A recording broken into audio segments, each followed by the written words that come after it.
Hello friends, let us now learn about the structure of proteins.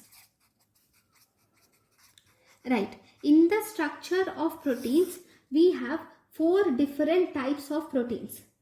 Okay, we have primary structure of proteins, secondary structure of proteins, tertiary structure of proteins and quaternary structure of proteins. First we will see primary structure of proteins. This primary structure of proteins is the most easiest.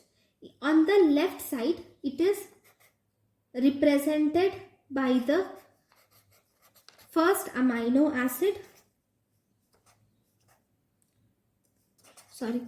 On the left side, it is represented by the first amino acid, and we have many amino acids, and at the end we have the last amino acid on the right side.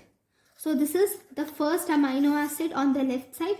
This is on the last amino acid on the left side. If they are just arranged like this, then we call it as primary structure. In the primary structure, the end with this amino group is called as N-terminal. N for amino. So it is N-terminal is end. The meaning of terminal is end. N is amino. That is amino group is present at this end. So this end is called as N-terminal. And the one with this carboxyl group at the last, this is called as C-terminal amino acid. This C is end. C is for carboxyl group. This amino acid is called as N-terminal amino acid. This amino acid is called as C-terminal amino acid. And in the middle we have many amino acids like this. I didn't draw them because it becomes congested. So if you see, this amino acid will be, so if this is one amino acid which I am representing, it has A. So this is the primary structure of proteins. Like this, if there are 100 just arranged one after the other, this is primary structure. Then there is secondary structure which is called as, how is secondary structure is present? See, if the amino acids are arranged just like a thread, that is primary structure. If we have taken this thread and we have wounded into it, we have curled the thread into whorls like this. This is the secondary structure. That is, if the thread is folded in the form of this, these are called as secondary structure.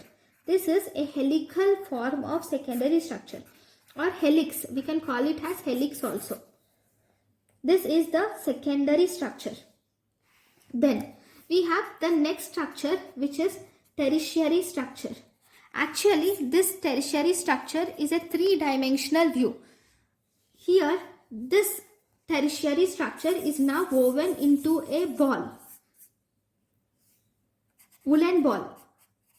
That is tertiary structure. See, if you just take a thread, 1 minute. Right, just take this as an example. Okay, this, if the amino acids are just arranged like this thread, it is a primary amino acid. Like this, if they are arranged straight, one after the other, it is primary amino acids.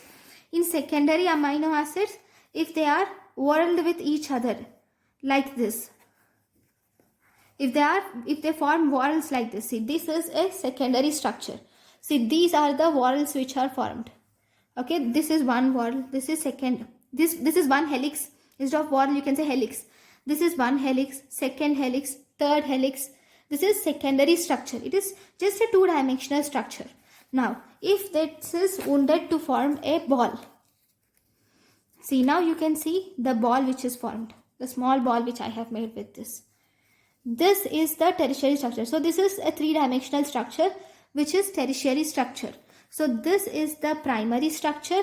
If this has formed helix upon itself like this, see, like this, if it has formed helices, then that is secondary structure. See, this is a helix, right? If it has formed the helices, then that is secondary structure. If this is whorled into a woolen ball like this, then this is called as tertiary structure. So tertiary structure is more complex. Okay. Then we have something called as quaternary structure also.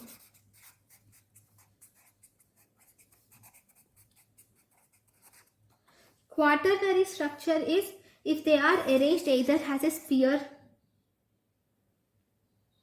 or a cube. If they are arranged either as a sphere or cube or plate, then we call it as quaternary structure, right? So these are the different structures of proteins. Thank you for watching.